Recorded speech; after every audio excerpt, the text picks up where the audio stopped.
Ration. Your Honorable Thomas Mbumba.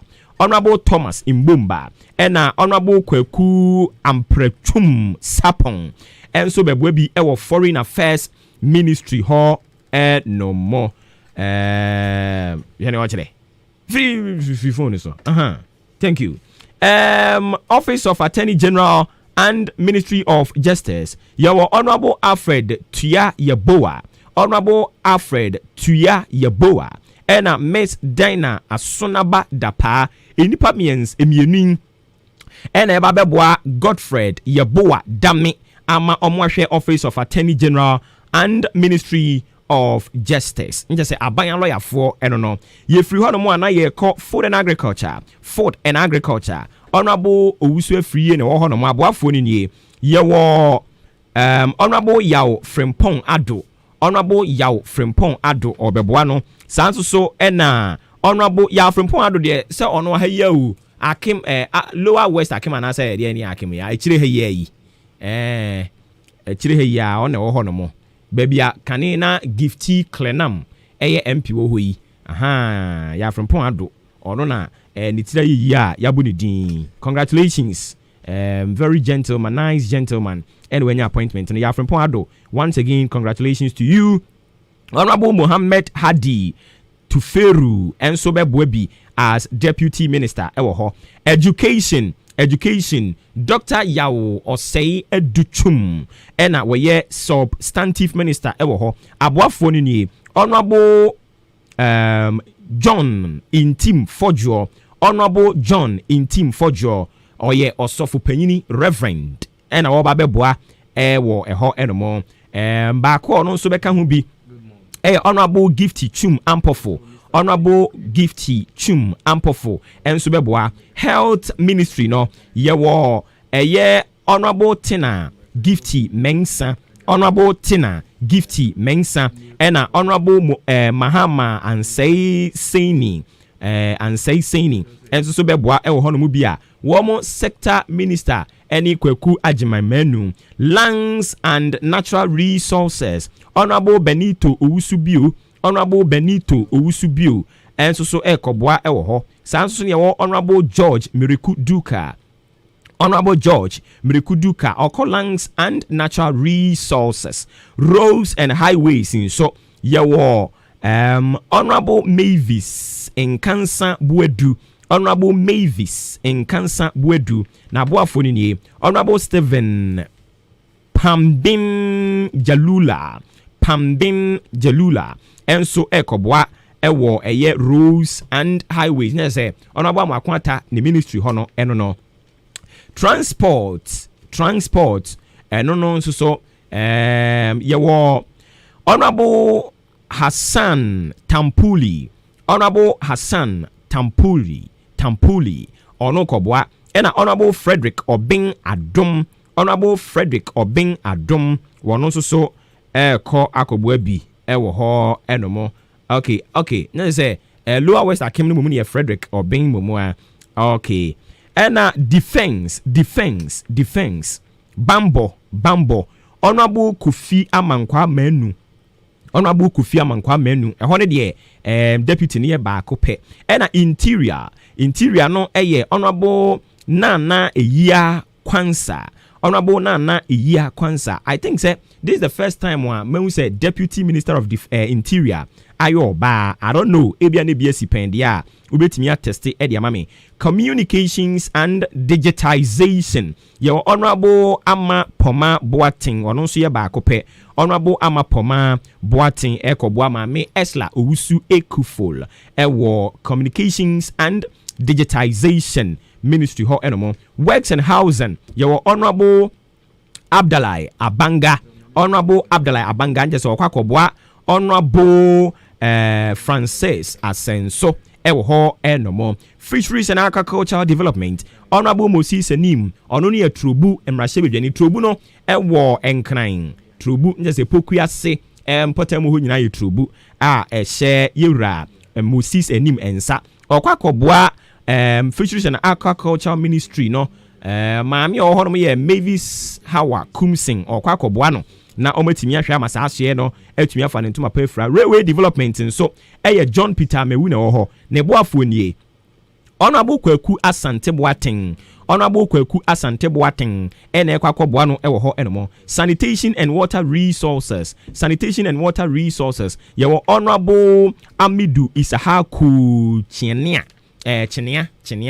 rather mami kodi nkomo wi mra na fe me sanfa list no ne aka entwa so emfa emawo enra ene ba beto dwa se National Communication Authority womo aclusi down TV stations ebia mami agrada ni TV station tender TV so tender no we de etwa ne ho ebetisi wono ankasa TV no emu na we ene kokoba sa no Prophet Kofi Nkwantabisa se na ye bekire mami agrada na ne wo bo na me di abonefo sem no ya nche no a na che se ayese dia ye bu ye mpa egu dantuo mu no waba homa no so ye wura wote ye nkan ye mo akwa bade ba henkan so meju so eburu katachie apumbo ko de otwedi ampanda woroma bibia boko so de wi maye ye de radia se na wada romo mami agrada ya chene de se ne nka onu ne di edom anim ene se dodo nso ani esane oso ntakrache nko ono kode asenke na biga kwesi de waye den medasi enya adokatachie mechie tiefo eni adofo etemenka ewa henkan kasafidie so katachie wiasia ye wono empanyini se di wonim to ne di ni gina twen no ano biga kwesi ya brantia oyim pasoro ana oyisini oye very influential ewo oman Ghana mu nipa dodo na tie no enti so obo ade ho da wura enipa nim ye nyina ye nim oman Ghana se ansa na obi betimi aye pure water ana obi di aduane be ba abontene se ton no ye wa hye ya omuye nhwehwemu hunu se ade we ya adepa enti fa kwa adwama sokoton saa so na wo a oni mekasa woti kasa fidie su se wo bo enubone hu dawuru no obi koto nubone ne ye chise ni pano a wo bo hu dawuru no so mara ne tumi chew enti ne so urempremo asi edu na nkasa no dantana sinema dia biga kwesi a odane chiame anase wodane akyerɛkyerɛ kwanfo no emra no so ni na yewura agipin soma mrantie emo mo so nkofa yewura ana biga kwesi nkan ho katachie enti sisi ano wada romo ye kofa ne ka ho ane ye kofa na ka ho se wono so de pa na waye die ntia ye nkofa ne nka ho no se wabode wubobone ana se waboa konfo agrada amoma didwiri mu die ewo my Ghana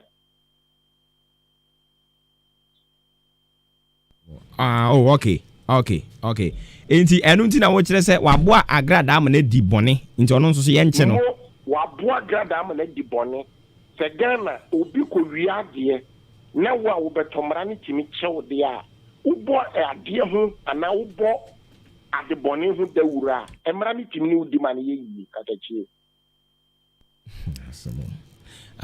okay abra Ghana yenni adanse eni sisi dua se agrada tumi ye sika gare wan Ghana cedi ema obi na biga kwesi betumi agije na bamba ama nipa dombu muti akoshem ama oyone ni brichiri na abobinom no katachie ye nyina ye asem dada ye nimsem se ye ka my Ghana nipa enam biga kwesi ni agrada ansa so ama ma hwero munya pade enam mu so ama nipa bi no makonse doa katachie ebro otwe ho nwi na se biga kwesi de odifo obi beka se ono no oye adwuma yeni ene wo ye adwuma menyi nni nso so memeti hayi meka me boss ho asembone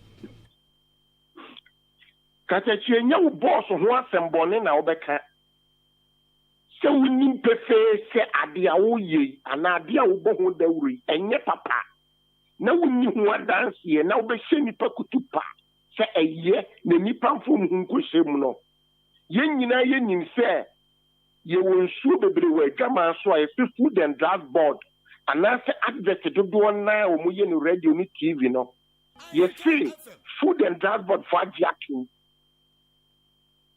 It has been approved by FDA. And into bigger question, what you have to say, now dance again, Mrs. Dia, and the when I grab one Ghana city, Chicago, Arabia, Manada. You know, you prefer say, and your papa. And now, dear Mo Yen, a fake, a fragadam. And it's all born at the Boneho de Gura. Nesem Retimichi will be a wobo Boneho de Gurudia. Who send Panosomrani with Nikatachi? It is see and suppose if one ya working woman tia na a dane pa na prophet obey. Said the Radinan coupon 2 million a whole dinner year, Juma since 9 at the pen nedam and woka say. Suppose if one tia or mining security agency and no mubu masumunia. Yababon paye. Sabi, yes, you're destined, yes, you're gonna be to your hopeful. Na prophet no kra na obi asend message abasisi ase we a prophet na mami agrada nso woso yo komfo ba ase ye no kra senye no kra ne branding krabia ne be kire na prophet yentimi emia bible nkyerɛkyerɛ nim na se mami agrada atimi buga na fo fa so a ɛyɛ sɛ osofo anhye da anyina adwuma yi o ana me pa cho ka kire de o kan de o send message ni say oni tire and was sending some message, you know. When you're there, oh, Debbie. Prophet, I know they. Prophet, you team. Prophet. Me pa chose wuti me. Me tio katachi. Empeni for party show yi. So what you say? Yeah. Sir. And na ye boo inti ni afrew. Inti no ye besrew. Eno no wa kan de yi film ni ento aso. Wada Roma. Me yi film yanko ye nim katachi. Yenti o me da se. Dienti a me kan sa no. Enfie na ye twam ni mfie ni ensa so. Ma boda wuru o my Ghana. Ma kan TV so. Awurade de ne nkom sa ba me ne wo kasai. Monko Kumase online TV on YouTube. Na monko Kwantabise TV on YouTube. Ayese mi nyina da ho awurade nyankopon. Enkom se ba ya me bo agrada no wo man ne kokko. Se di agrada ye ni nyina na ye fragatam. Na ni dwumadi ye beba wieye. Atro ne na dan wo de wa akom no de be di asofu dwuma enti nipa mo mani na ho. Enti minim asempa biem ene Bible masema nipa ne se ma ntumi amfa Bible masema na anka asem ankanta grada eno na me kan sa asem a me kan no na enti no unze sisi yi wa kire ebia no nipa no nani nya ma so enti nka wunya abotre kire se me pa cho me ba prophet me ba abotre enti nka wo twi nipa na dwen si de wa kan dada so a na nka nipa na kɔ hɔ me pa cho so ati ase Katachi asama mekan enipa wuyi nipa miensa gina ho a mienu ntumi nkase wo mate ema agrada ba bonten be horome mini Ghana sofo di ka di matemo Ghana nipa ntie ni yie horome die oni ho ema kasa fidie ni kasa mfonyine wo Ghana die ubunu wo ha abupe aduoso numu a omu de kan wo nsem tie ni yo Katachi Ewiase no anamo bia sha ase furi baabi na owie baabi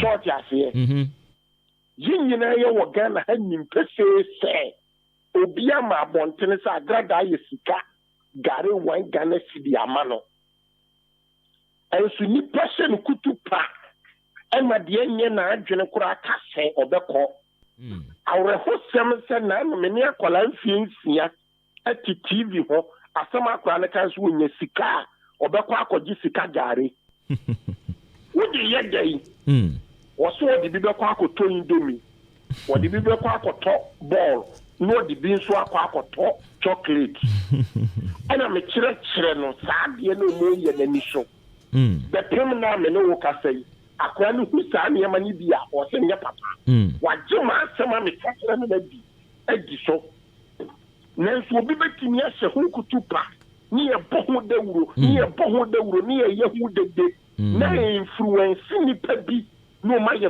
victim o ma follow into trap enti prophet de oka kosie nyina ne se ne oka kosie nyina ne se bigger quiz boa maame agrada e ma ne ye de wo ye no eni nti se ya che maame no a ba bia akokɔ ni gina na ne ba gina nye sa ya che ye da se bebre anopai da se nya do katachi ye da se prophet Kofi Nkwantabisa na ye ne kɔtwetwe enkomo no wo kyerɛ se bigger quiz nso wa boa mabonefo sem akoso eni nti se ye che a wono nso so ye nche no ne de na wodi atwamuo no na migusu a me bobobobɔ so a de amamo ministers deputy ministers list no aba abonten enti se o boyfriend bi edian piemu na obedwa nanum kyerɛ so oho ye kwa appoint no a na kyerɛ se wadada wo pa o papa bi nso so e ka kyerɛ so nyabotre na minya appointment na ma betua wo ka e ka ya abafie yentoa so na ya drew hen fampa railway development and sanitation right okay so sanitation and na ya drew so mame fa sanitation list no nso emfa enka ho emamo na sanitation list no enie sanitation and water resources ya honorable Amidu Isahaku Chinea ena oba beboa mame Cecilia Brapa amomatimi ahwa ama ahonidie nsam ni nsuansuwa atimi afa ne ntoma papa efra wo man yi mu tourism art and culture akwansra eni se yedi adwini eni ya mamre ne ya mane asoe ye no nso yade a wo panyini a wo ho no musesi ya Yewura Muhammad Ahmed no di Muhammad Ahmed na say I forgotten the name na opani oba beboa Yewura Muhammad na ne nyumadie atumi akoso ewo akwansra se yedi adwini eni ye amamre ne ya mane tourism art and culture asoe ye no eye owura Mark Okraku Mante unim se owura Mark Okraku Mante de ye ba no industry mu a wabini wo mu papa wabini wo mu ankasa Mark Okraku Mante wabini na wo ba beboa gender children and social protection so ye honorable Lariba Zuwera Abudu we MP and employment and labor relations honorable Bright Reku Brobe Ekoboa and information Mrs. Fatima Abubakar youth and sports honorable Evans Opoku Bobie yankwa homano so na yani ura Eric Esrifi enkonko twetwe enkomo ura Eric Esrifi GPRTU enkran de no wo mutitine ne yero ate enkan yamo akwa bade ba henkan 93.3 FM so lejomoso wadaro mapo mokode ye de radiase anope ye ba wo nchen a wo nsem a waka no emu ode pa atwetwe so entietiefo so mu pebie tie ensem ade atudwa ne se covid-19 ye ba ya ye nyina tu adi akire ase de ye nhunu bibi da no enye no kra ne ye boro nsam o ne ekum ye mpa ya akwanhia ensemi sa na wo kan no enti wutire mu sen emu cheche mu anse ma me fa konya nkia watiefo nya na na pay me a Taifa branch chairman. Okay. Accra and a national communication member. I especially data Accra and also domino. You just ya peja odibrim. That's why. Na just any so adi hunu no ho no. Amen. Yo. Say e dey atemi atuga o share system about the first quarter. 3 months per January February March. Nipa wu waka kwahyiamu ya 771 na keke o hwa hwehwemu so covid ba ye the way omanpanyi ne nimpanyi for GPR tuye nyina obi ada foka on shano smart on run in san kan wa foka onye se protocols nyina ye di so no ne nyina echi no nipa ewu covid no mu endu 800 it is 3 months per na nipa 771 ewua na ye betena sesa ya kono sadia dabi asi ya kan bibi na aban ani ba so se GPR2 ya na afamu de VVIP ya na afamu de VIP ya na afamu de photo ya na afamu de na other cars no so e nso hwehwemu so trese private cars no na accident no oma topu nti omo so wa na ma trese intini yesra ba say radio obia tie radio dodo no ache TV Anunti on fa sikan rem. On fa sikan rem sana or this sikan ra COVID no mu. So that stress sika na COVID no obi aboa ye na obaya ne sa pepe nso a do do no ansu sika fo beboa. Sika fo di sika beboa no. So say the way ni buta ya ofese otu afia. Sika fo di sika sika beboa no tania the break control ye COVID time no. Ye hu say COVID no ye send ye kun ye no yanku road safety sa pepe. Na Ghana this year nyina hu say omi a part of road safety o traka mu a enya so ko duka no ma no ko sakatada. O man ani na na daba ni ye de enya mfata watumi aka esan so obatu ani no akum.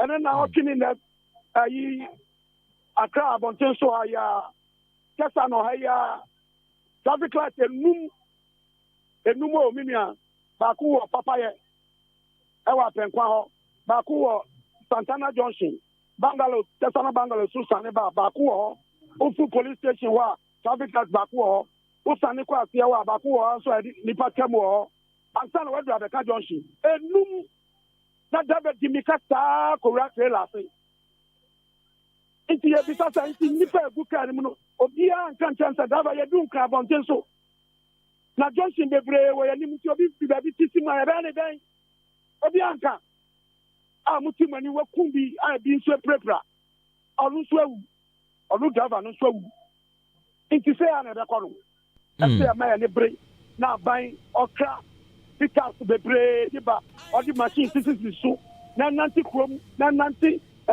station to station.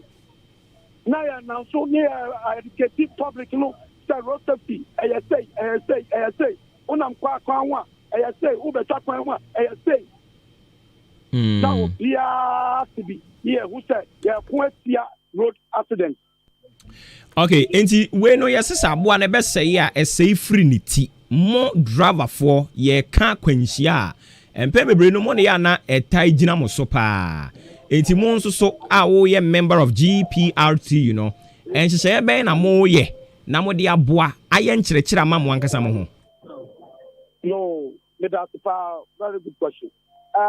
GPRT ya papa na na biasia na me na ko obefa akonya September last year contract and was set our communication team me e sida me no katay and radio station yan so na me call ye me no katay ye nuanu bi so na TV so any ade my education your call station to station various unions so ye meeting ya invite yen am ye ko ye a church ya catch various unions so say who ye meeting MPTD commander one person anu so no so safre no when ya kwa obeyi ni men be mienu no ma ba meeting no ba educate mu nti GPR2 ye afamu de bebre yenda ekura sase afaka aduma se ye no the first case kama en se enfa ne kodu asundwe mu when case kama en se enkoku nti mpanyfo a GPR2 anim yenda ekura igusu a ye ma chekere ba bibia yen sabe so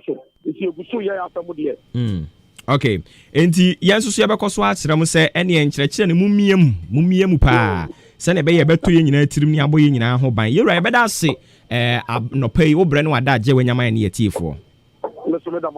Okay, so Eric Esrifi, a communication team member, Ghana Road Transport Union, GPRTU, and yene no kwatwetwe enkomo no yeda sibebre ebre awenya edi amaye. Enti these are the list aba bonten na omampani per the letter our nam ni communications director so ewo Jubilee House wo de ba bonten no yakenkan de amawo oso abokrata na chi e de akoma speaker of parliament ya speaker so wo hwe animu se speaker ebebo akire e de ama appointment committee no na omo so aye vetting ya juo mutumu pe na ma ba betwa wo nyumadie eso wo hwa wo mre no a sima no aduanan enum pepepe e na aba pa no pa no nwotwe ho owure ya afi ho a ene ya woda April 22nd 2021 enti owure ya afi ho a makai wo na ma me ba ko ni bisa ne ba no ene date se maka ma ya de okay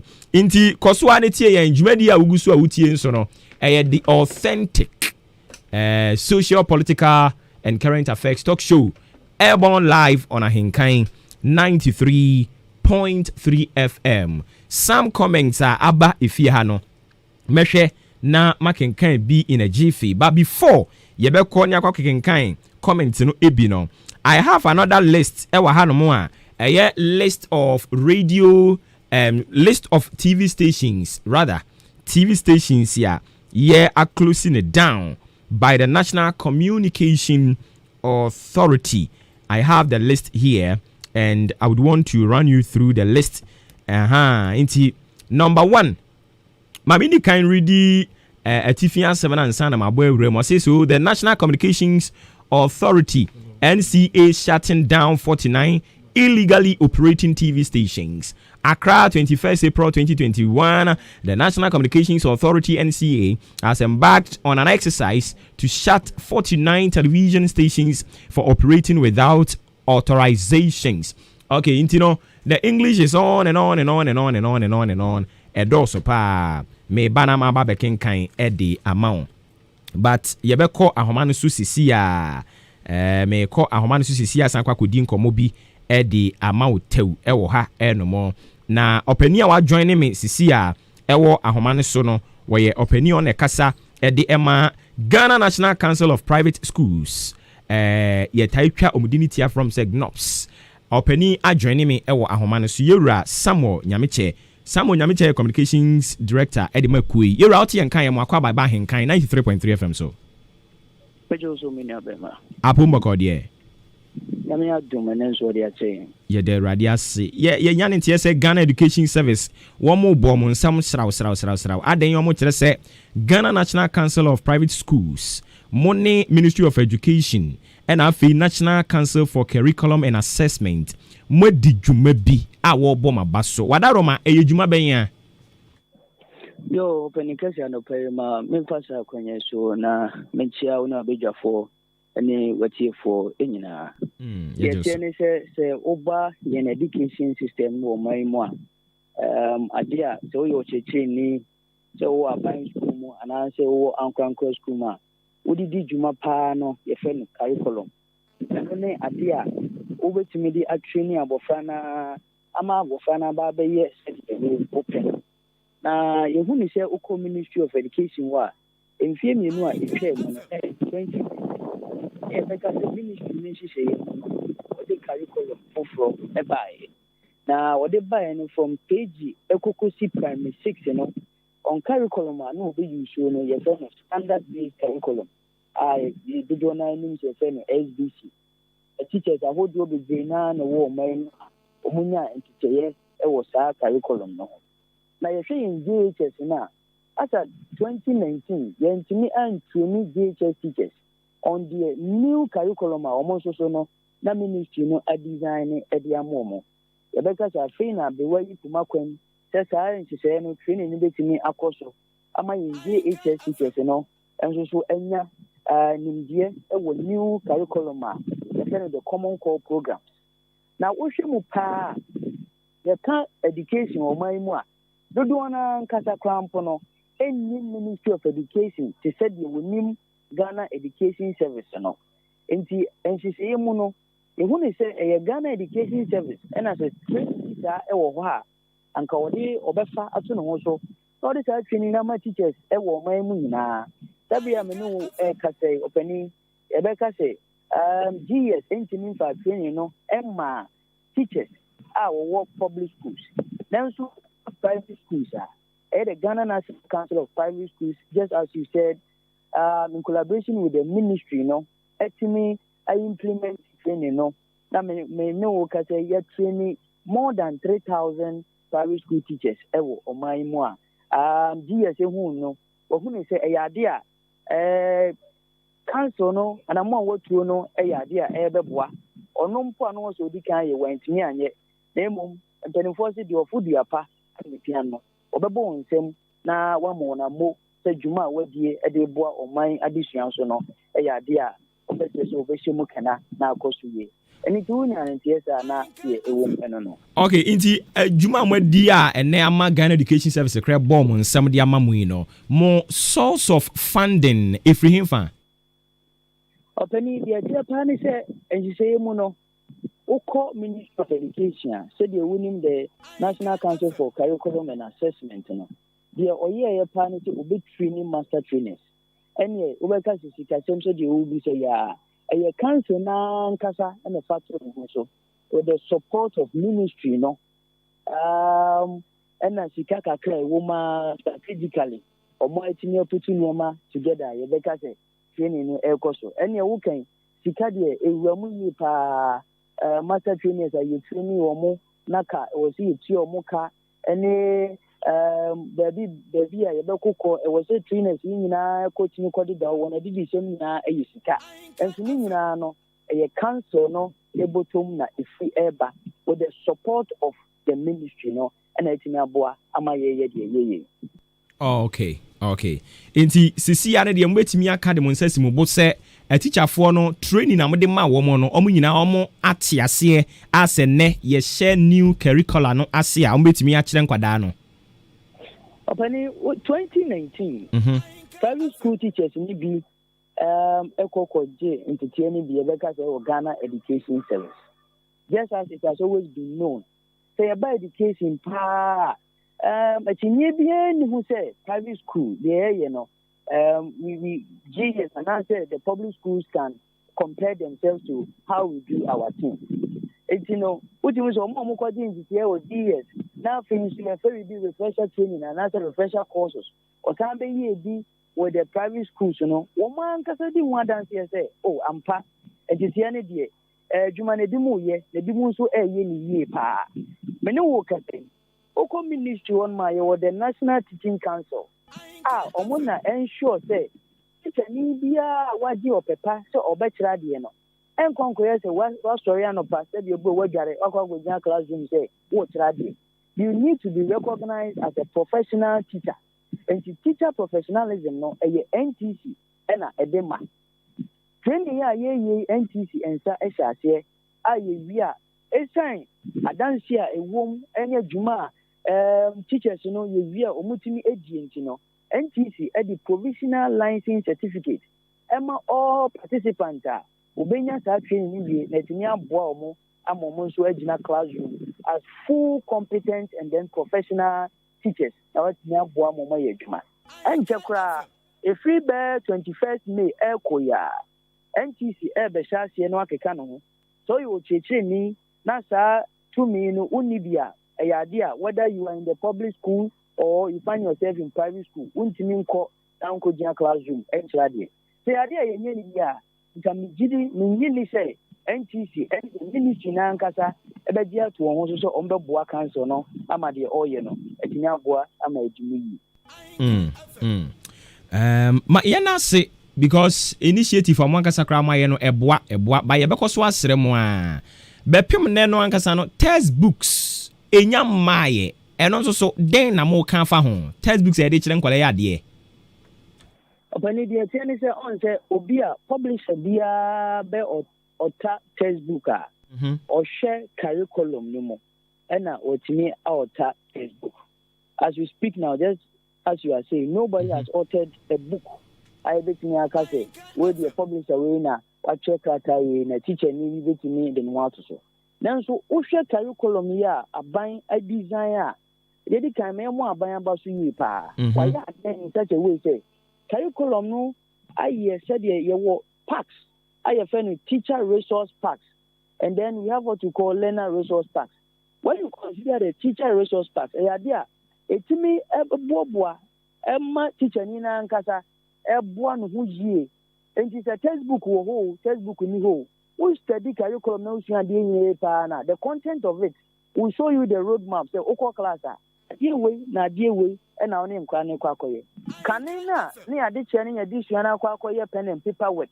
Root learning no. Say the curriculum we sitie no enya sa na tie. Opani so teacher ni bi koko no ko dina classroom a akamia kwa koye se eye kacha nko a boarding chair no timi boarding a ofi say adisua ene ade kire akoso. This time no enya sa ye be ma mofra na nkasa di wonsa etumi aye bibi. Ona dream obetumi adwen adidi foforo bi aba with the guidance of the teacher, not just to go there and spoon feed the learners in the classroom. And she said textbook wo the textbook any ho with the help of the curriculum no ocheche ni bia wa fa to no ho se obeye adwuma ni yie no o study a obetimi akyera de ama ne ma akoso yie nti se ewom se textbooks ni hu hia but senior sisi a no omo a structure curriculum no with or without textbooks obetimi akyera de open sanity yerama yena sia no pe wo brand wadaje okay so Samuel Nyameche and our year communications director at the Ghana National Council of Private Schools and the Enena and Komono Emmanuel Kwabena Arthur and I watch let's say good Nenia G and show no pa Nani Etienne say also went to me nyahwe e wo Facebook ho ye da say and Dr. Down Blue so Eddie B Aba e wa ha enomo na Azeman enso so say ohwe live e wo Azeman's Ventures eno no e wo Kumase Kronom en wo de e ba ye sanso so e na abranti message e we he o ma kan mo ho all right me hwese me hu ana makan de ama no okay aye ya pese ma me hwe some messages aba wa ha no mo so so e all right so when you see a friend no Gladys and Pabing or say congratulations and koma ye nyina or say why you very happy pa and or say azatana hallelujah thank God, greetings to you all. Gladys from Asane Bangalore or say yakopon koso amomo ho ban na ommo me maame ho ban san say utu kwan e dia call asin fosu Nyankopon emmo ne ho ban fa ne nko san fa ne mra asundwe emu ahenka na fm say you are number 1 ena wasan de aba ha na oche say oluma bibisa ne say ensam na ya na omo ka no omo mo ano na won kirikiri mu fa ma no sa hallelujah na I don't know comment sample 2 I don't know ye dome ena ewo or say excellency na dan kwakufu ado de or ye gift pa chede Nyankopon de adom Ghana for enti mom yenkoso a ne mo ne ho ban mom yenkoso a ne nya adwen se ne be ye obetimi apagya Ghana de si mapom matena bia teacher kujo tepa enyina suso eno di free buy no kire se ye resi edu nketia ne NDC omo no be EC to nsa from so mumra no nye IPAC meeting womo asnobo womo na je se womo enni EC enya adwen na so sa nkrofo kuro ya wo kina bi omesan ba beka se o EC ni kura pese ni hia ompese ni be hia de we mu nyina eye NDC fo suban o se enchiankoma Dr. Alhaji Mahamadu Bawumia Vice President Republic of Ghana yate aduana ba kwasi adek o so wo hwe yen live edi free asankragua Western Region ena wadi free buy ya wache se monko so na monye adwumaden fa ma my Ghana ne epue mantem enyina wache ayen Collins High Flyer ono so kire se hallelujah ena ono so di abaha na usi OPD sunyane ena ono so di free buy no wache se is very true eno krepa se NPP de womo men and women no womo ye competent omo san bo adwumaden pa enti ebeboa ama omo abiriki eye 80 no sa break the 80 no wo kire so mbetumi abreki yate na o se trinkwansem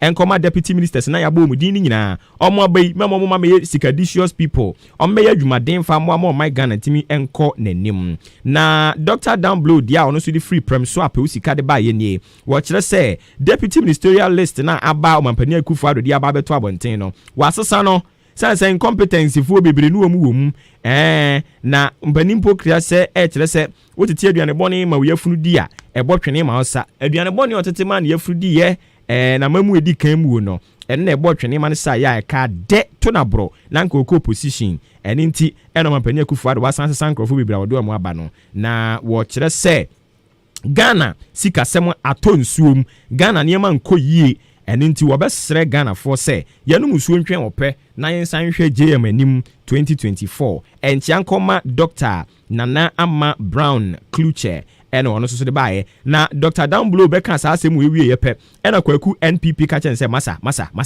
kwadwuma na ne okeka ne de emoa o wo mo de aboni wase ho nya senketoa edin all right Dr. Down Blue makan dada wasan e de atoa mo ha se ewuku Eddie Free Suboy and the buy no say shutting down 49 illegal TV stations by the NCA no a step in a right direction. Not just a beboa pa into a bomb abaso.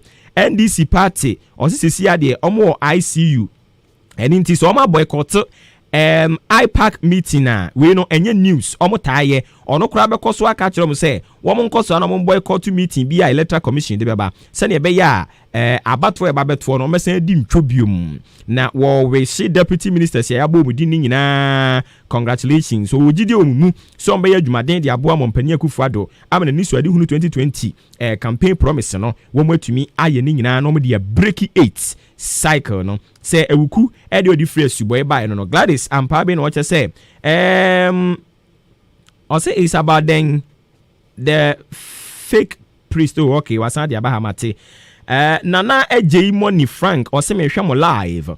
And what the about Hannah Nana AJ. Menyan tia say a china will say a china a oba a birthday. And into Oba chicha and you may boo ha. Nana me shed and Timu ye chim.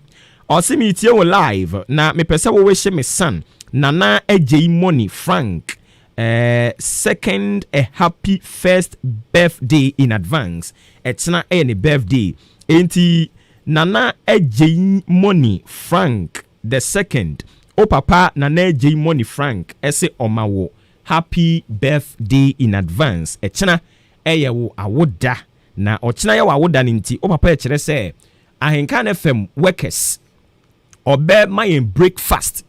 Na breakfast na chi no yebesan ya ma ahenka na femetie for makumaku edu womo nso ye ma wo breakfast free utie test na ne ye ka no wo text message ne fa ho a obi wo no mo ate se ayi testers ne baako wono wontie oso aya na de agum te sa ankoma first time say wono wa chechire message ne de ato na osori ana wo che ne kakra de ma radio stations ne TV stations no woni ho time kora ne program ho ye ono sei enya de a obenya ye breakfast ne bi adi onya kora onya debi onya message we makenkan asan appear wa habium. All right, and into also so share in live e wo Facebook a obetimi de aba and messages na aba pa obetimi de wo de aba ebia na wo no Facebook ho no ntumi nkɔ hɔ a wo de wo de ne de befa 0594841044 0594841044 eno ne number wo de de befa so na abaha na yakenkan ne kama pa ma memfa we ntwam ne nto aso 3 minutes after 9 na just say simami ensa abo apa anopa nonkron ho abusua yi semen fantu anim yensi wayi se wo mo de hye wo mo ba wo mo ofa ase wo mo bibia Daniel Ban Mensa Abura ye tai frɛ no Jataba ote ase no me no kasa die Jataba enya ade a wo ka atiasefo ho se kasa na obekasa mpo a wo bɔ ne hwene akopie mo United States of Asamado ayawre ho sem ne senti abusua e de nhyehyɛ de agu apono so a wo mo kyerɛ so wo mo de beja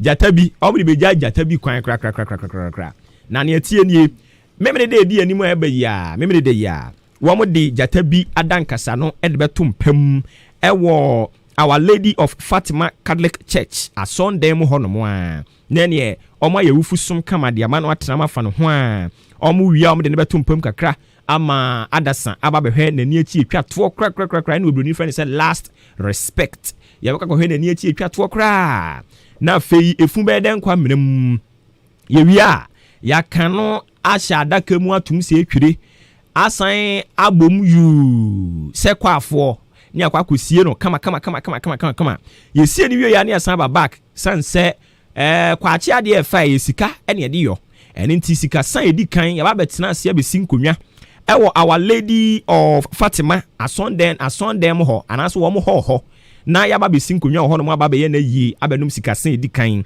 we no eye memene da 24th April 2021 ade achi a eye kwasiada no so ye 25th April na nietie ne se abrabo aye bo eto da bi na se bambo wuo de ne nsa nwunwunu beto mo de hye bi so a wono ko ya na foforo di akiri toatoa so saa nanso so abusua jata bi edam yi de e ba sa no ono nko an koye obi anka obium enye easy so se asasi so obeba bebo bra na obefrim enye easy sa ene nti se nyankopon atonsa de afre jata bi a ono an de ne ma abusua e no asan atonsa afre no a wo mo de so aseda de beko anye bia jata bi ba asase so wo bre wo mo eba nana boaten abura nti awose yade aseda ko nyankopon nti Thanksgiving service ne beko so 25 April 2021 and also beko so e Our Lady of Fatima Church Catholic Church wa nonkron bo pa mu pepepe ne se 9:30 na yakwa akɔhye saa wosom no ase ɛde nti ya no ahye ne so ɛde amame awofo ajata bi ɛde wɔn agya kyire nie wowura ne wowura yere Sam Ofori Frempong ɛna jata bi agya wɔn mu akyire ne ba nana boaten abura ɛna wogya no akyire nje so wo baba akopɛ emfinhia aduana nsia 46 ɛna yenwan wonyaye wɔyɛ nsɛmkyerɛ nin ɛna bambo wuo atwenase popra sɛ kade bodamfo ɛde ne konse do ɛne nti nsɛmkyerɛfo ɛwɔ mpɔtam ha deɛ birichie kɛseɛ abo ɛwɔ sɛ yenyina yɛde ani kyerɛm ɛwɔ Our Lady of Fatima asɔndan nim hɔ nyame yadom a memene da kwasiada ɛnyɛ fadi agorɔ adagye ni poso momrai na yenyina nkambom na yenkonkɔ kora yenua Daniel ban mensa abura jata bi yenkɔ kora na chi sanse babi obi ewuo obi na ate ase ene na ato jata bi wɔkyena yeni babi ebeto afa nti mu yenyina nkambom na yentimi nkonkɔ kata yenua na chi kra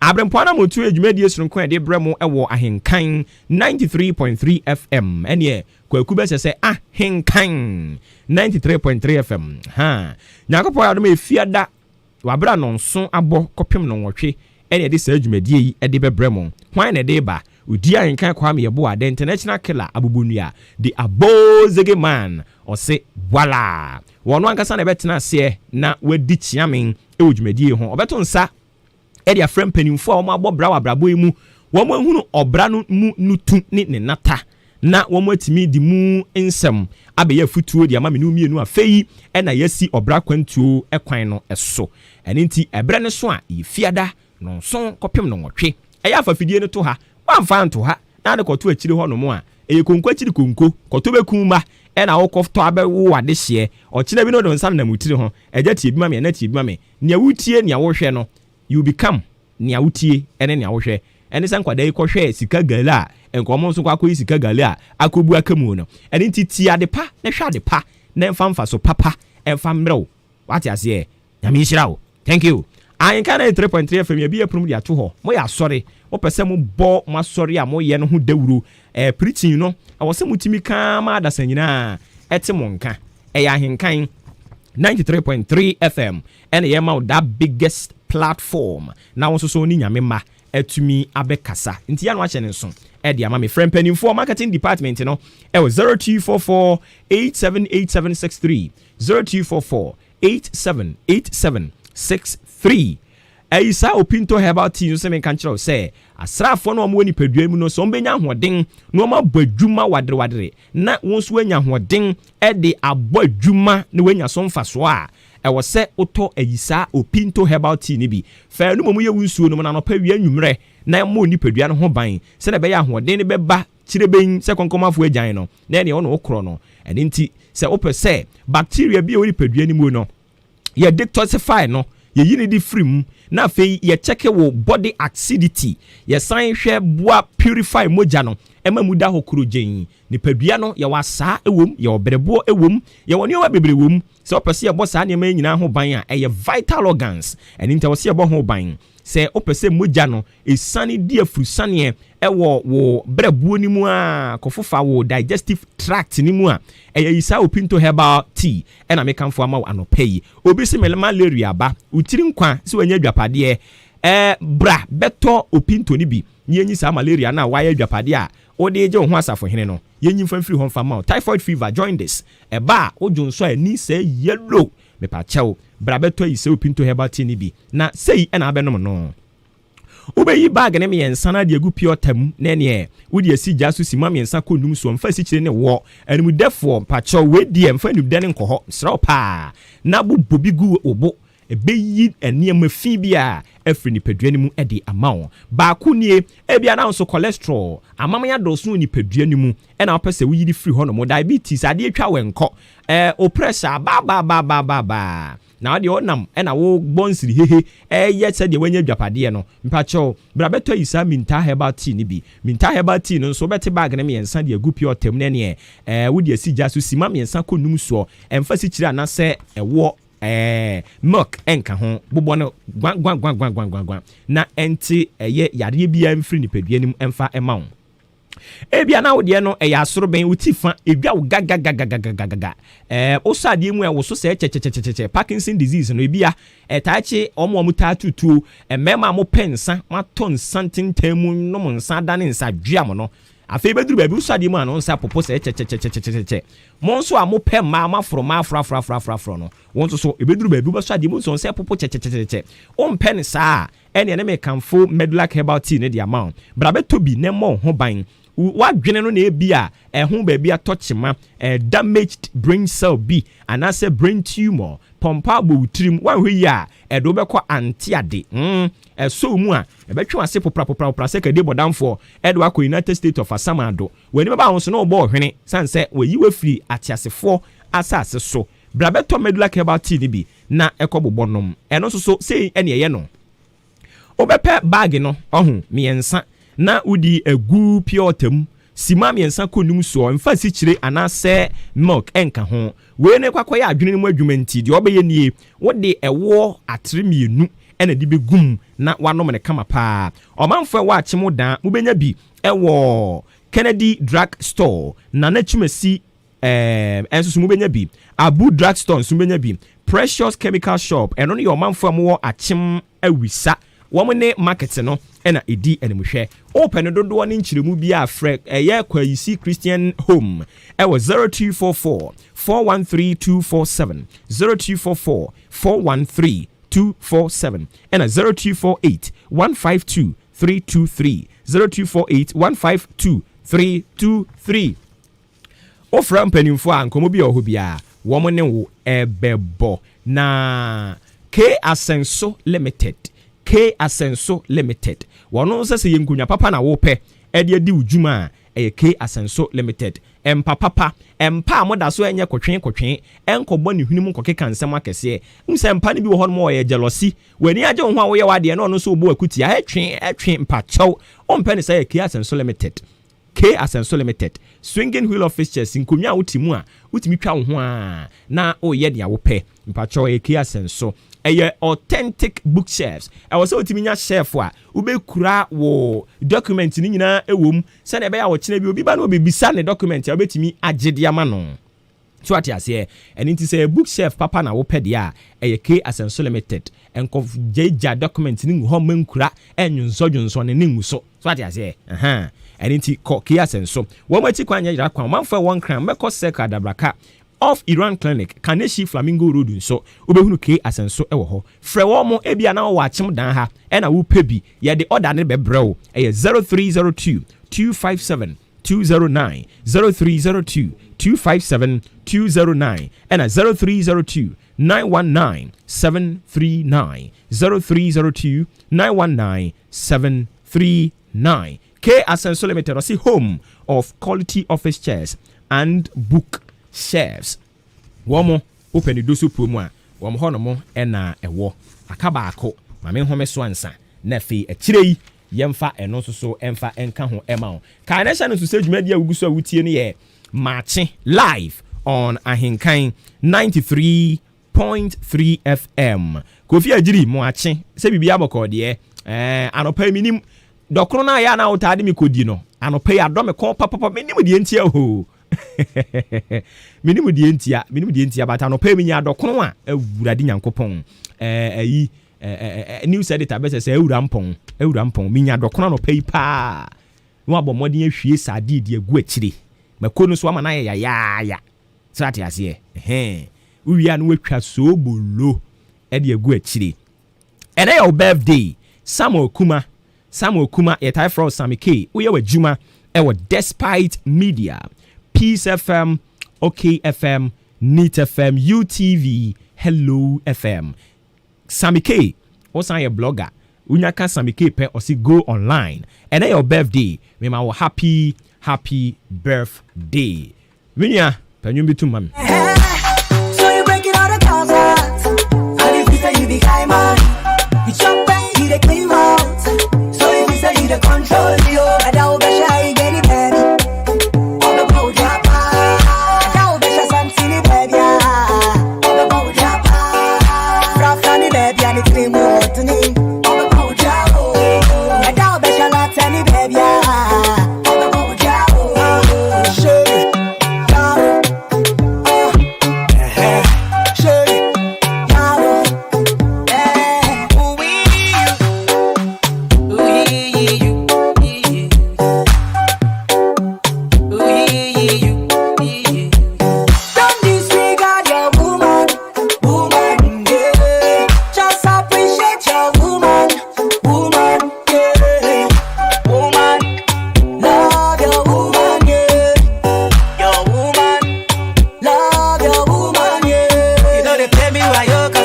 much love for you.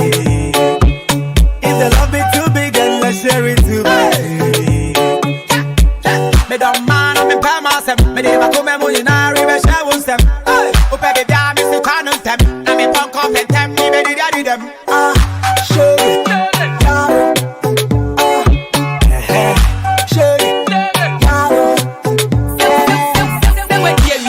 to the runaway. So a family, and the back take away. You for the broken heart, all the promises.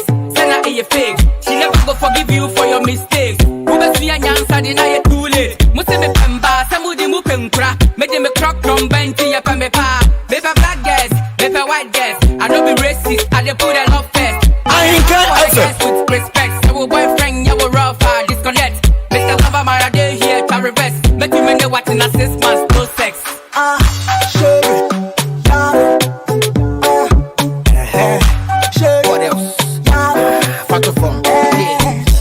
Pamela Tete, Udini Hamo, Ubia Watiashi Budo Musena, Winguno Mobo, Kalani Fole Potoko, the Yawan Bonacoko, Wamanantias, yes, what Besani cool people. Afi, Amanda Gisi, Obani.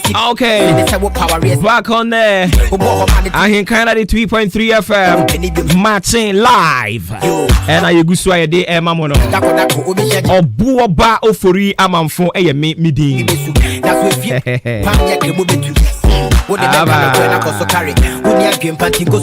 it's me, my baby. Also, frost. So you know, go marry the AKA. I shall beat you. MP3, I no pay me my watching. Funny team, since I won't trust them, maybe you want to make on him. Woman, style, be Sanso and driver Kakeku, original Kakeku, and Morikrum, but an AF Mujiweni in Quanta. So you breaking all the girls out. And then, me, my good morning. It's on catch it. Say, we have a code here.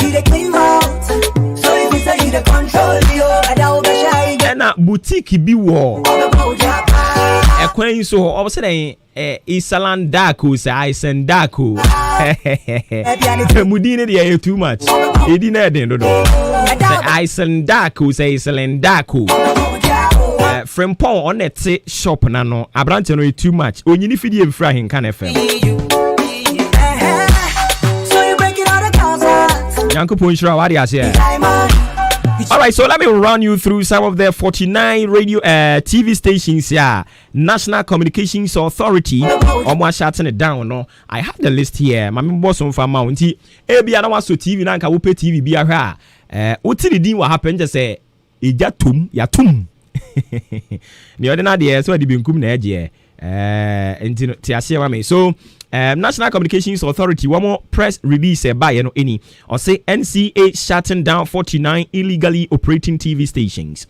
Accra, 21st April 2021. The National Communications Authority (NCA) has embarked on an exercise to shut 49 television stations for operating without authorization. This forms part of a continuous monitoring exercise conducted on various satellite free-to-air television platforms using the Broadcast Monitoring System and the Radio Spectrum Monitoring System. The monitoring revealed that some channels were operating without valid authorizations, contrary to Section 2, Section 2.4 of the Electronic Communications Act 775 of 2008, which states that, and I quote, except as provided by this act or any other law not inconsistent with this act, a person shall not operate a broadcasting system or provide a broadcasting service without frequency authorization by their authority.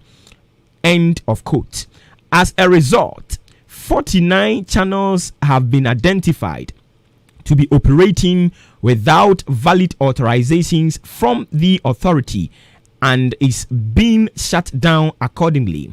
Below is the list of TV stations who have been identified to be in violations and are due to be shut down. And the list goes on. 1.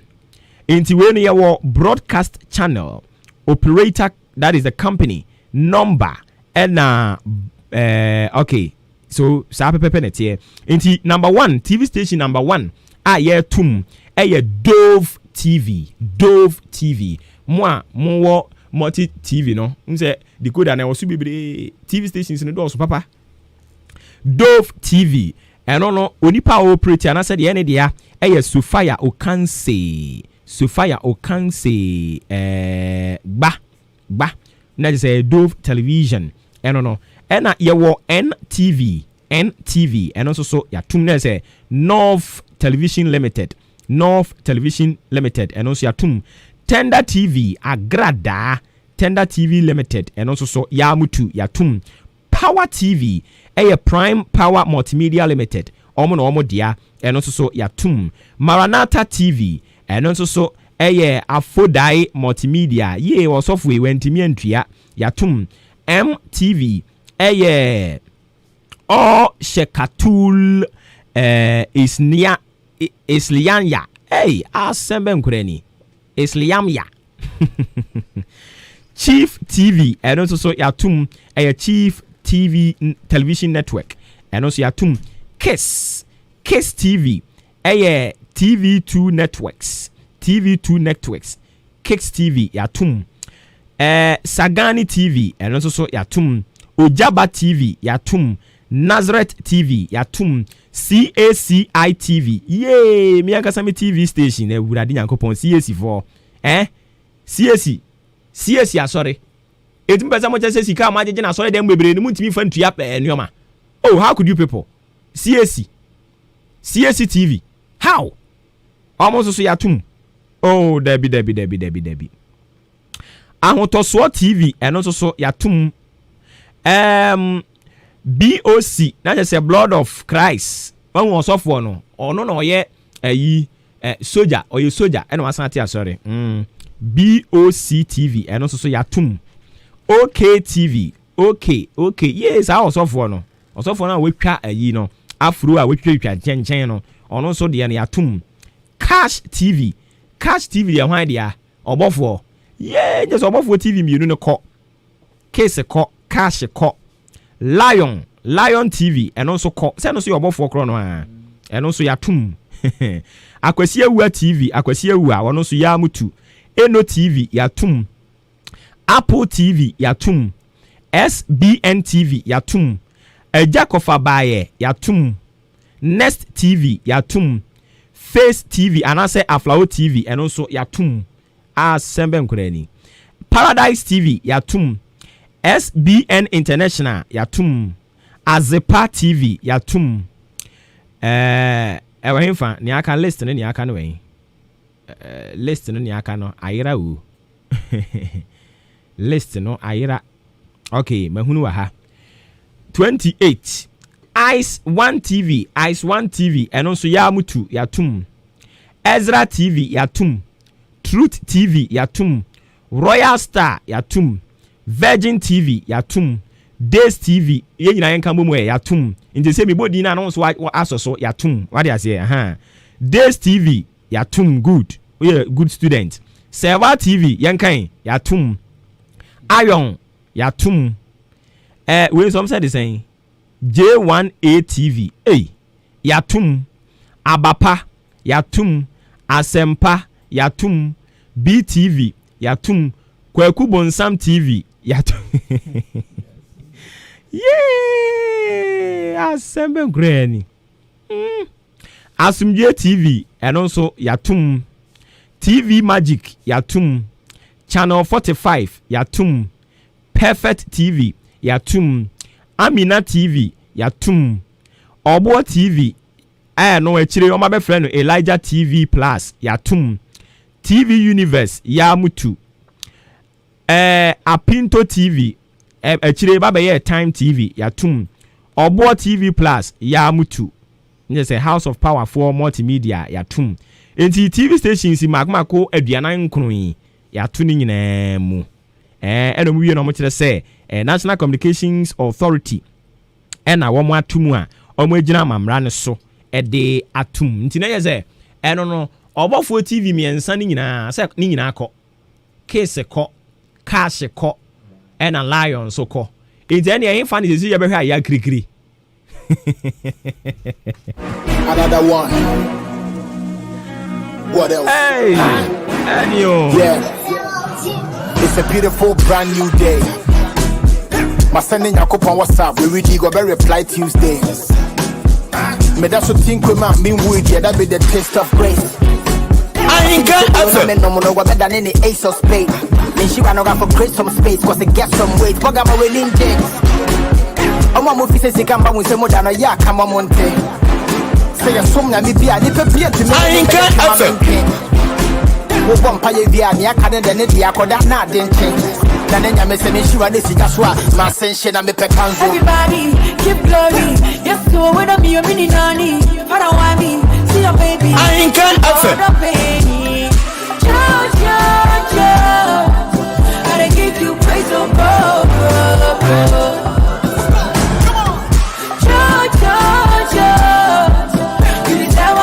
I ain't got nothing.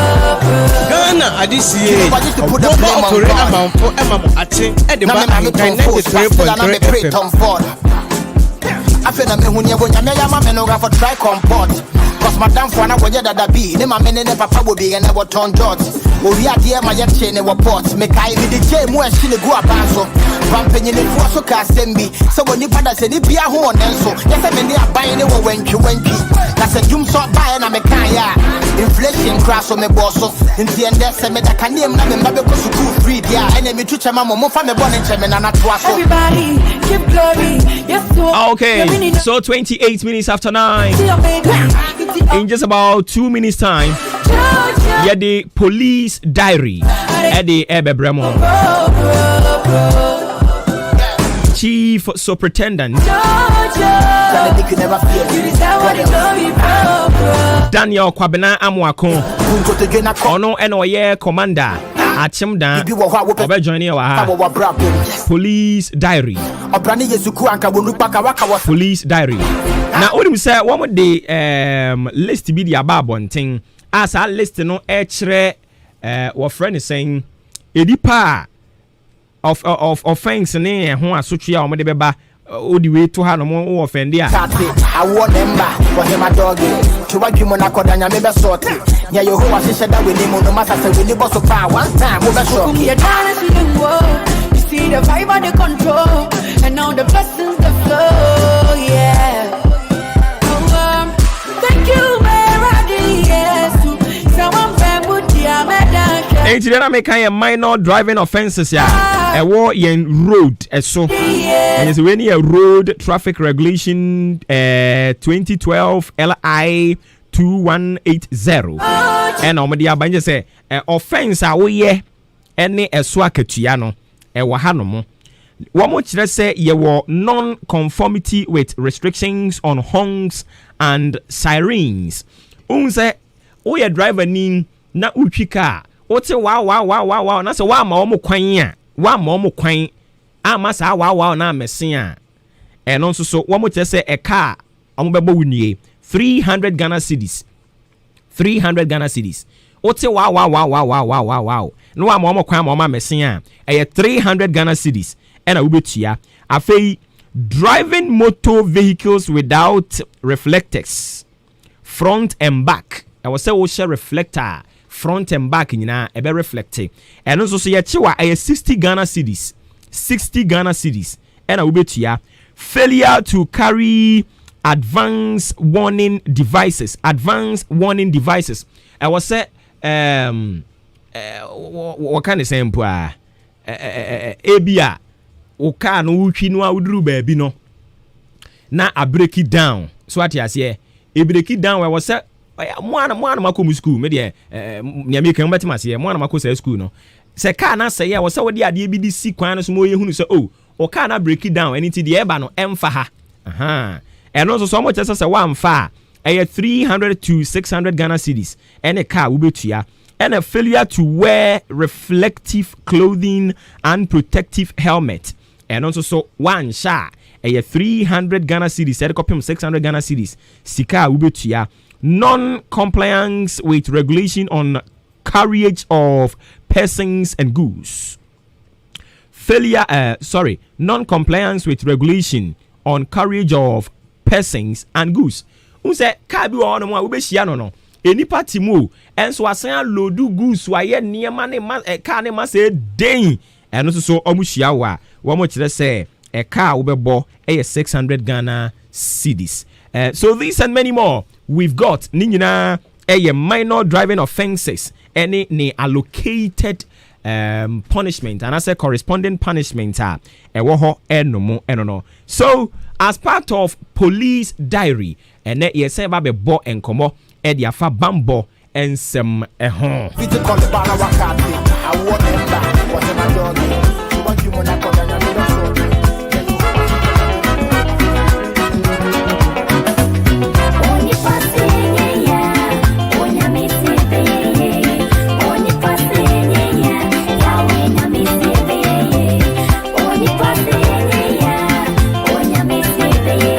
Okay, so Police Diary is coming up live on Ahinkana 3.3 FM.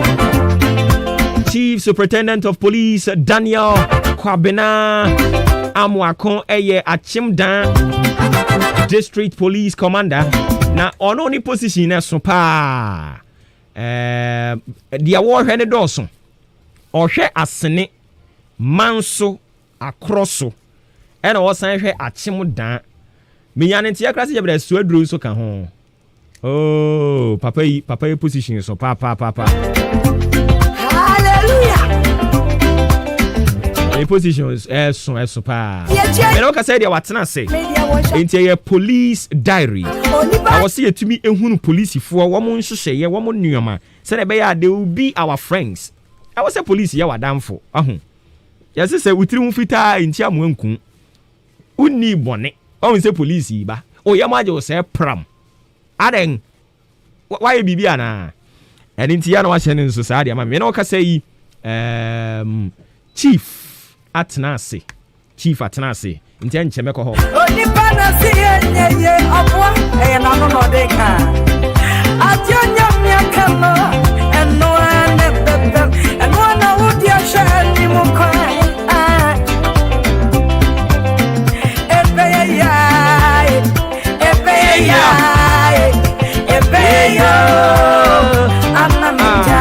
Anyway, I'm a dodo. Ya chiabu atamfo so. Ayana mi. Kese mi. Ghana adisiye. Obuoba Ofori Amanfo Maakye edeba Ahinkan 3.3 FM. Hey, boy yi kasa. No, deka. Oh, asemi abepese obebisa papa posi o wa ha. Ye kasa ayeye. Ha. Obeyi ni nyina no e di amount. Ebeya. Amamita. Sawati asia. Aba. Ghana adisiye. Obuoba Ofori Amanfo Maakye edeba Ahinkan 3.3 FM.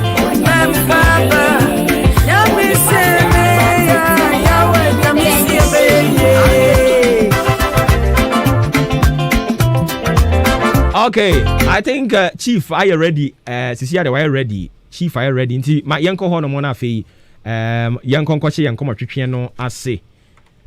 All correct, sir. No mistake, minia. Pacha po mboko de. Boko. Ya de radio ase. Nyankopon asan ama na watwe foforo akwa ba beto yen. Sana tie. Nti police diary ene de no asan aduru ho.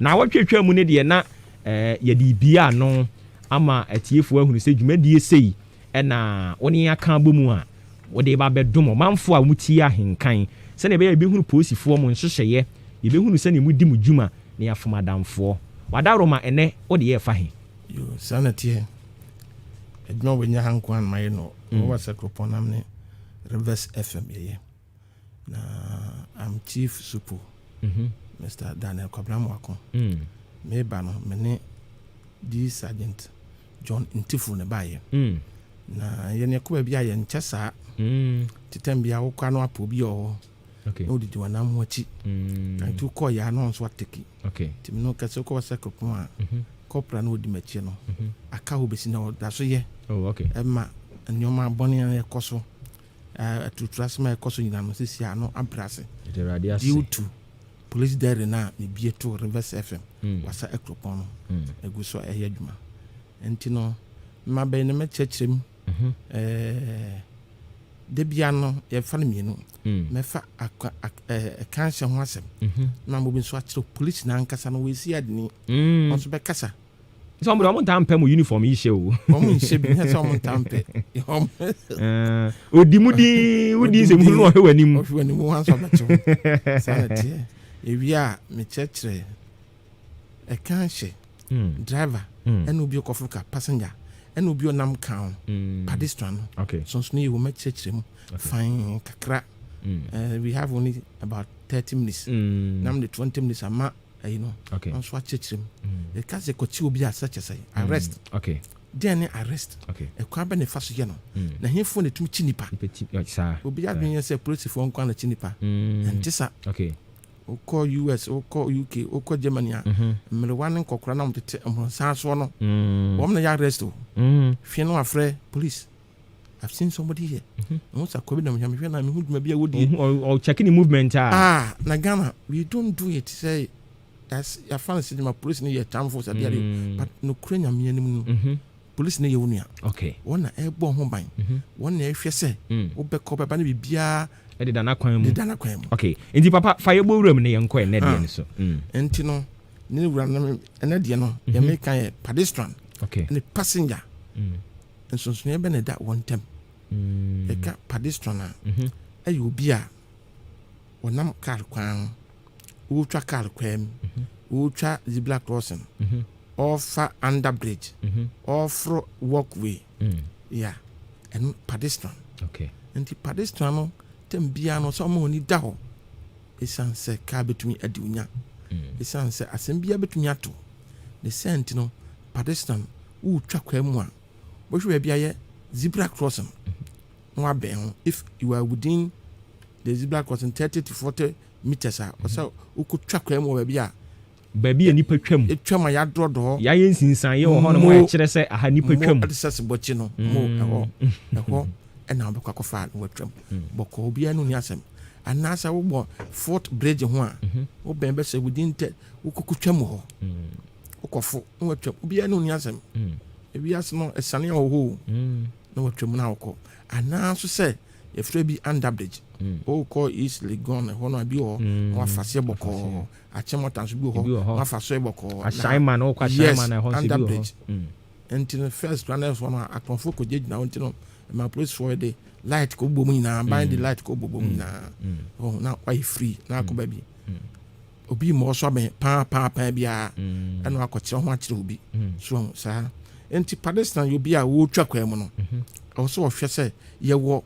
ayi wo why this so mra why this so what you say se wan ko Fort Bridge no a yetumi chew na obi be ka se ade na okọkọche no sanse we ni emra so ehun loss ina ba kire me de betudwa so what you say and we do the black crossing wan ko enso yetumi chew and obi a wo twa kwa mu a and wan say onam kan kwanu ko saa oni ba bia wofa like basically enso yetumi chew so what you say ni na ye offenses a ewo moto so wo car asenka mu enti no yaba ne sei no yɛbɛhwɛ obi a wotwa kwa manyi na wo sɛ wotwa kwa mu fa ebi a wonam fan sɛ ɔdan ha wofiri aboabo ɛna wokɔ ɔdan wonam fam ɔsɛ wofa wo nsa bonkum so nko a womfa wo nsa nifa ɛsiane sɛ wo nsa bonkum so a wonam no wohyia ahyɛn no a ɛfiri ɔdan ɛɛba no ɛyɛ me a menam lɔre kwan so no mo ɛwɔ sɛ mefa me nsa nifa so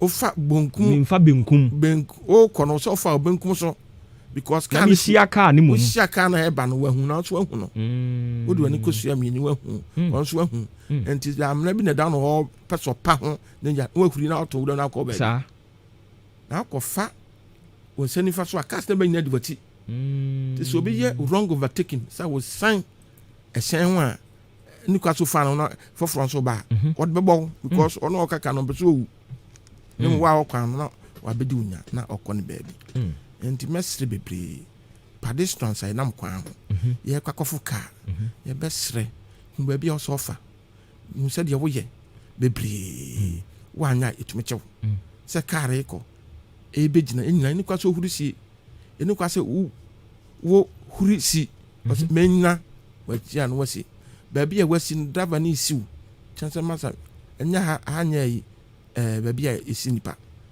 always make sure say light at the right place so what you say ɛba no saa no a obiara no ni asɛm obi nkyɛw na ayɛ saa Ghana ha no yɛtu afutum no obiara yɛ de ɔpɛ biara but ne nyinaa nso yɛ mmara ɛwɔ no so ahu na obi kaka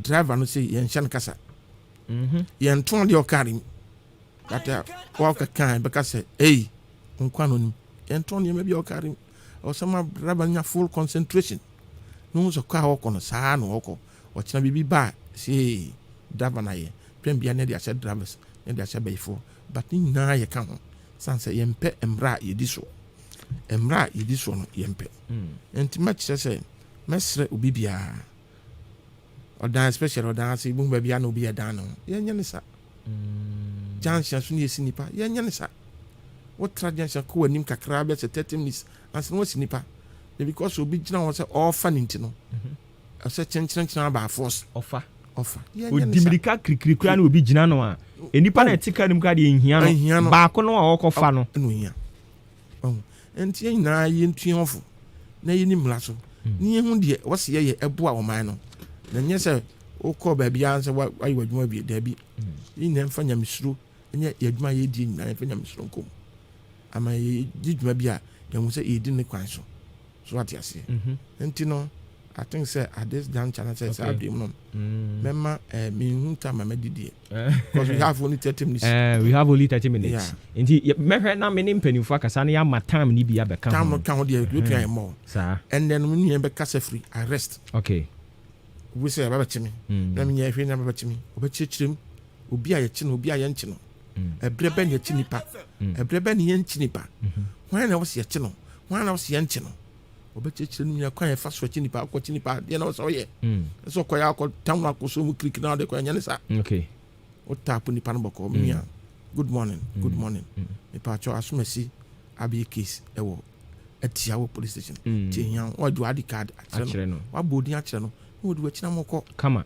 because your police na achi wo bo nya wa ye na achi wo ano na ye ntia se no ntime gya ma menua eye sergeant ntifu CID na watwa so so CID any all correct sao ejo so menia apo moko de nyame adom me ho ya na mo so nyame hu ya mobo pa we de wada ro ma se ne chief ato ama we yentie we yo de de kan ye betua ahenkan etiefo nyina na yada mo ase e wo akwanja mo de ama yen se ye ne etiefo ending komonfa yedwumadi a yedi ho nyame nhira mo pa ne madwempa mo radio nso de baby a fe bia nkan de agidin e wo baby a de radiasi nyame onhira mo amen tania me penyen ne di nkan aka no eye ade a dwumadi a brene abrene no bia no yebehia na ye ne etiefo adi nkomo afa yedwumadi a yedi ho na ene de ye de ama me amekasa fa ho ne arrest ye kasa arrest kra ene den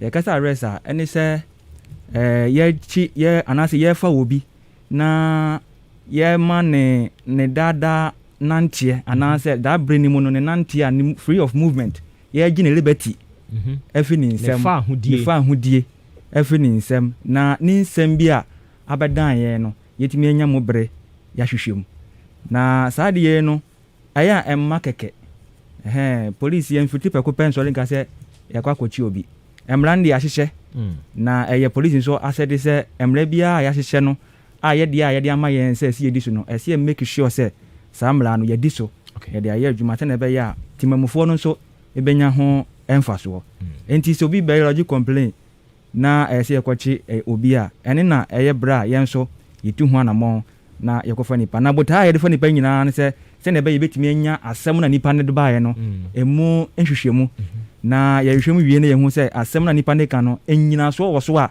ɛsɛ yɛde nipa no ɛfa ɛfrɛ sɛ mmarakwan so a na yɛde saa nipa no afa so na yɛwɔ ɛkwan mmienu a ayɛ a yɛde yɛ arrest yɛde kyere nipa arrest na ɛno ane sɛ wokyere nipa no yɛwɔ kwan mmienu a yɛfa so a yɛde kyere nipa deɛ ɛdi kan yɛfrɛ bi arrest with warrant arrest with warrant yɛkasa arrest with warrant a deɛ kyerɛ ne sɛ yɛbɛtumi akɔkye obi aberɛ a yɛde krataa yɛakɔgye tumi krataa fi court asɛmdibea ɛhɔ ɛna yɛgye saa tumi krataa no fi na yɛde akɔma nipa ne sɛ yɛhia wo ɛno ɛwɔ hɔ ɛna deɛ ɛtɔ so mmienu nso yɛ arrest without warrant ɛho sɛ some cases bi wɔ no mu a ɛnya afei na wokɔakɔ sɛ nipa no krataa sɛ osimasi yɛhia wo cases bi de sɛ ebi a akɔhyia yɛsɛ wokɔkye unrobbers anaasɛ obi a waku nipa high profile cases ɛnya afei na wokɔaka kye nipa no sɛ mɛma akrataa sɛ yɛhia wo daabi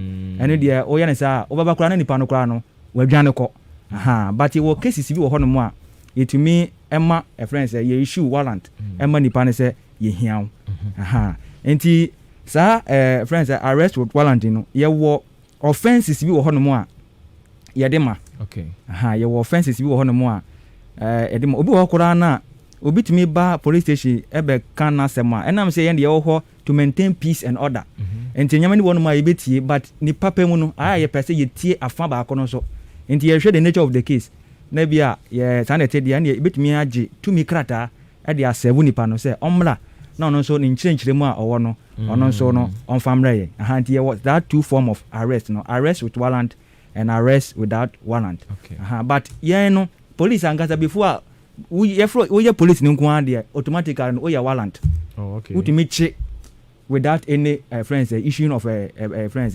warrant krataa yɛsɛ hard copy woyɛ police no nko a deɛ provided sɛ nhyehyɛe ne ɛkwan yɛfa so a yɛde kye no wodi so because friends ni bɔ hɔ no mu a sɛna na mede nka aka no ɛnya afei na wokɔkɔpɛ tumi krataa ansa na wakɔakɔkye nipa korɔ no police nankasa no serve as a warrant officer automatically saa na ɛteɛ nti na police ni ɛtumi akyi but police no wokye so a sɛna na mepɛnyɛ no de nka aka no yɛwɔ procedure a yɛde fa so a yɛde kye nipa no obi wɔ hɔ no mu a sɛ sɛ ne di kan no wotape no sɛ na wɔka no ebi wɔ krampo na ne nda no ho so ebi a wobɔ no kakra anyɛ sɛ kɛseɛ wobɔ no kakra ebi tapo no kakra ne friend tap wo tapo no kakra bi a na wɔkyerɛ ne sɛ o osimasi ɛde asɛm sei aba abɛto yɛnim na yɛbɛhia sɛ yɛn nso yɛkɔkɔtie wafam deɛ na ayɛ ka to aso sɛ yɛhwɛ kwan sɛ onkasa you have the right to remain silent because asɛm biara a yɛbɛkyew saa emu hɔ no wɔbɛka no ɛno no na obi ka sɛ ade yɛ na mohyɛ da yɛ ho rehearsal anaa obɛte ɔse you are under arrest deɛ sɛne yɛ mo ka no you have a right to remain silent so whatever you say will be taken down and written and be put before you in the law court wowɔ kwan sɛ woyɛ din deɛ nti a yɛka ne saa ne sɛ obi wɔ no ma wokye na ahopɛprɛ nti na nsɛm bi koraa ɛna mo nso so no moyɛ mo adwuma based on allegations yes asɛm bi obiara bɛbɛda police station biara allegation nti na yɛfrɛ suspect until proven by competent court of jurisdiction yes ansana watumi yɛagye atumi sɛ ampa nipa no wayɛ sɛbi obi aku nipa koraa na yɛhu sɛ obi gyina ho koraa waku koraa no that person is a suspect wontumi nka sɛ ɛhɔ na waku nipa na ampa ɔno oku daa bi mmara no nkyerɛ saa agye sɛ na kwaa ma adanseɛ nyinaa da adi pefee sɛ ampa osimasi na ɛku no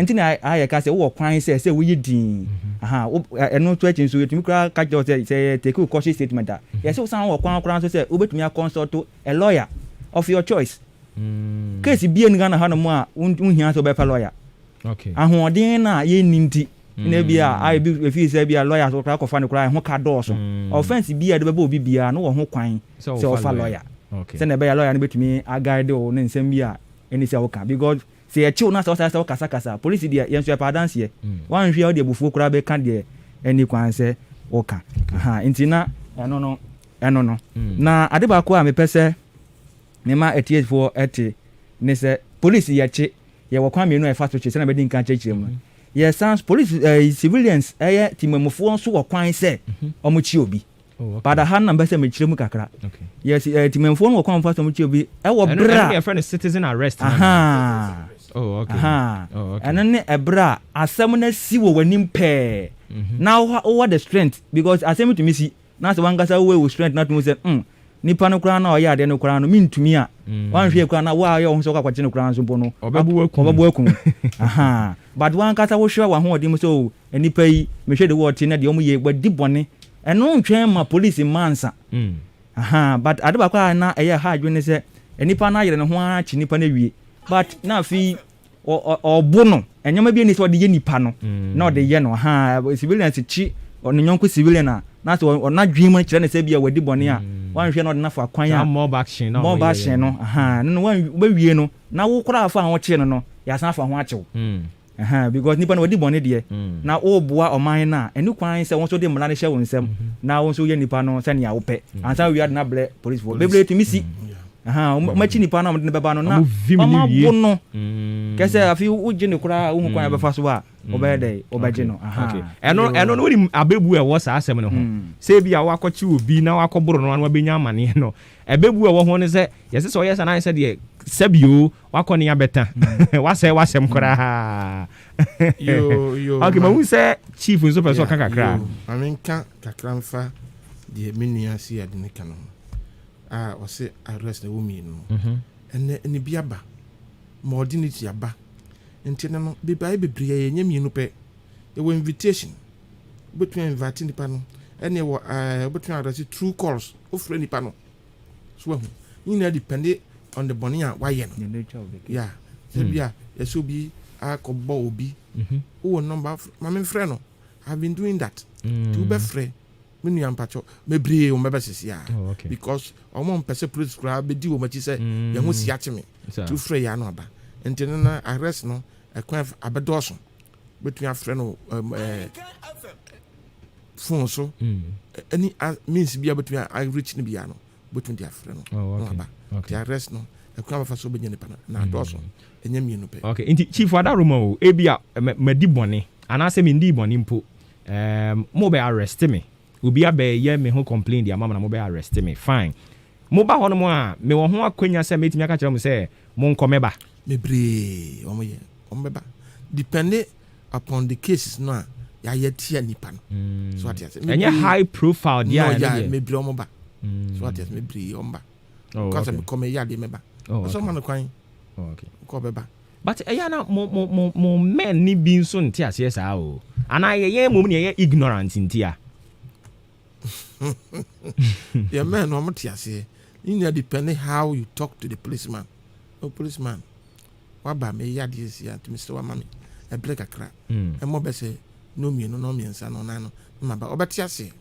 No, buy no, you want to marry the crown, but me, what the more best I do. They says, on that quantias, massa.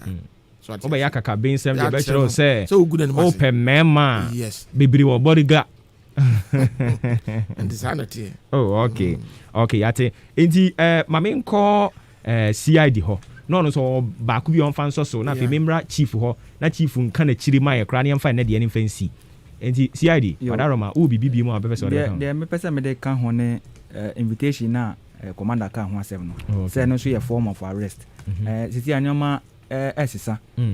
Na sane aye ka no invitation beba it depending the nature of the case. Enya case bia na ebe fro phone so say bra na sometimes so civilians ni be ho no mo be case na say bia ka je nipa no kra say o uni woni pa na ma me wo normal e bi kwa na nyina wo fie baako e na bibia si ntoka bia si ho no ma na se bi sa na aka gen se bia onipa normal ma me mfa mfre nipa na se na be betimi report na ye kan invitation wa se mi na gwen se bia o kura on pese o be chi nipa na ma no bi o hwehwa ne se di na chi na kwa chiri nipa no ha but e bi won so a se ne a mu nyina mu ti fie baako a ye mpese e be wie police station asem na ntitima banti ke friend nipa no ba na ye nipa ebi okran po etimi kran po ni nipa na kasa e manti ase etimi ye adwuma ne nyina ye form of arrest that you may invite nipa no but it depends the nature of the case and your case bia na e be free phone so afro nipa na say osumesi report to home police station it depends say na case no etie okay nti yesi pani dware wi na ensuo kwa asan nti chief wo be prapra kira ma yen kra yo me das be da abozike for atie for so ase na say de oka eno anu no se why bonna police ni bacho afum so be na wo ho ayemra na djuma wo ye emra wo ye but ye kan sound me kan awie echense mesre se ye benya abotrene ya transase so ye benya pepla ye ne ya transase so ho na pese ye beche no ye beche se why dia wacho ti entwe ho firi ni ma bone ho ye entwe ho firi ni ma bia wo ya be ma police bia ba beche wonya kwa bone di bone bi ye entwe ho firi sa ne ma no so what you say tini ye kan we are next week we will talk about bail. Okay, bail grand yard obidin so ba betu ska no bail from no our san so na ska bi wo so ya trama so kwa agimi ska ye nyu bi ska so what you say and here one fara ma na obetu ska na court and no ye nyu bi ska any surety see how and also can but chechim for fit channel nyoma nyina be chechim sa ne be no oh okay enti yes ene no yesua pedestrians ne drivers in human was some your kwan so and afi yesande arrest aka ho ma hu se sia di person kan bibiem we de se na me se na machia omo me no office okay na me ba no me catch them se wan chia wo mo a uduru ha nsi ho amen sama nti me fa sa kwa nso achia detective inspector Otinya Pew ono ya na mama test na Gloria Fusua mabomu din te me shoso mutie me to mate okay enti ene na chief mikobi manka bi de ese nye o so e was so chia mpani fo de me chia wotiefo inane apolice fo iname yim e chia obibia na yen se me se wano no ye be de ese etren ne fata na abodi akoko no abodi akeka akofom sa ni ne pe no okay sisi awodan ekofom kakra betima account ekofom tie bompa ye se enkofom kra nchen ekofom kra nchen sa se na police ye adwuma na ye ho se ye adwuma sa e bia be kwanto kwade bia cases wo bebre cases wo ya ise no police ron nchen se mo ye adwuma wo e bia case bia ma wa from no ene e kire se wo ye adwuma okay yeah that's papa panje say yani chief superintendent of police ewo achim oda na chief wadaromo minimum se man so asene across so na achim da so aduru ka ho e kopma across na ka ho oh okay so aduru commander foforo chief we a big man oh yeah big man pa yeah that's be see aton safra man op mobile yeah hwe nim say next week nyankopon de yenko abeche yen ni asa beto awesome kese yen so bail the next week is about bail yeah okay yeah that's be chief all right enti abusia for simano dienum enkron just aka 1 minute per na 10 abo yani chief superintendent of police Mr. Daniel Kwabena Amoako sanso so na yani sergeant sergeant dina Sergeant John Intifol John Intifol oba ya wakati na nim enti mahuna nim ya pon wa na ayi na nim mahuna nim afona damfo oba ya kaka benso wa na be pa wotantan so ama okay ntabusia for announcement awo honi mami di kan fa we ntwam ansa na announcement ne di ama Luwak maternity home say Luwak maternity home say men kan kire wo say A&C antenatal delivery post abortion care circumcision and our person way and I say family planning my be mu person mu free ho scan post natal clinic general treatment minor ailment ni nyina ye behwe ne aye de amount and this all bana for your funu na wo pe baby de na ko amana kwakoje awo akohwe ne ho a eye Luwak maternity home e fa ne ye wo Achim Swedro your old Ebenezer Bar building no emu. Achim Swedro old Ebenezer Bar building emu. Fryer 0242105937. 0242105937. And then I'm Fred Luwak maternity home no majo so kama pa. Na ebusi announcement a wo ho nie me sori so pe. E ade a ye be film from mum kakra. Na se de munimu no ye gusu a ye siesie ye mpo no. Ya hyehyɛ nneɔma ya keka nneɔma bom ɛne nti meme sɔre so pɛ ye be free mframa mu kakra na ya siesie ye po no mo a mo wa achema boabo de mbehunu sampa po ne ade bia betoa so a ye ni abre pa nti ye be free mframa mu kakra na ya siesie nneɔma no na ye wia ya sana ba back ene ya why enti kwa bana costume home so kakra nsa abana cost be home so kakra nsa ankoma foster edi frachim bie ni de ba ye hunu boss sheba amisti di free go su zongo ba ye hunu teacher kujo tapanyina susu onso so de ye hunu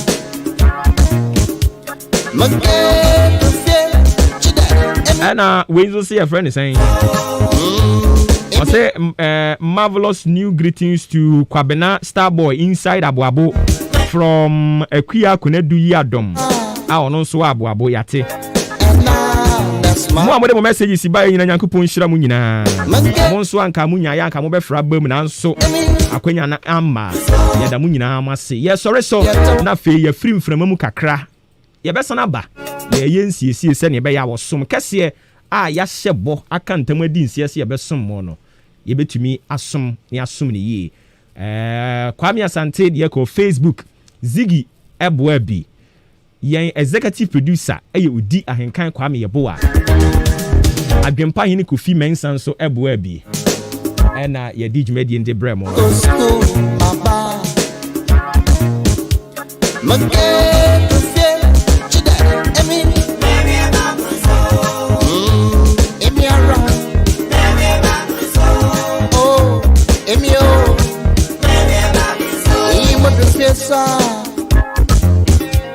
and now that's mine.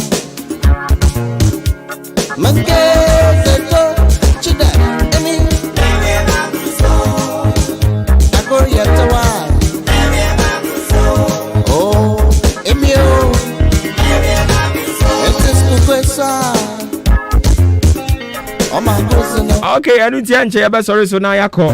Na fe ye the aka no say me catch one. Yeah, the ashisha so come on. But before we do that, happy birthday going out to you way from Lizzie. Also the kwa mane mame ama nyame nai. Awo ye Fabena Costi auntie. Sanso so na nimia Equia gifty. Oye na damfo Equia gifty na damfo. Na ena onya 60 years. Nti ye mama me ama nyame nai. Happy 60th birthday. Enyini akupo nshira ne pa onto ne nkwandam. Mana kuma so ade emerem. Kwabena Costi ene ne cousin Lizzie. And I'm wish happy birthday. All right. Enti salam di kaka cha no me sorry so ye be film from mu kakra. Na fe ye siesie yen ho. Ne asan ba betoa osom kese no. Eso Nyankopon ya adom wo kyena. Ye be se na hia se Yesu ama. Wo frɛ me Obuoba Ofori Amanfo. Nyankopon kan nyina ho. Na hwɛ wo husu yie. Wo hwɛ wo husu yie. Na Yesu ba mu a utumi ni che. Me da se. Mokos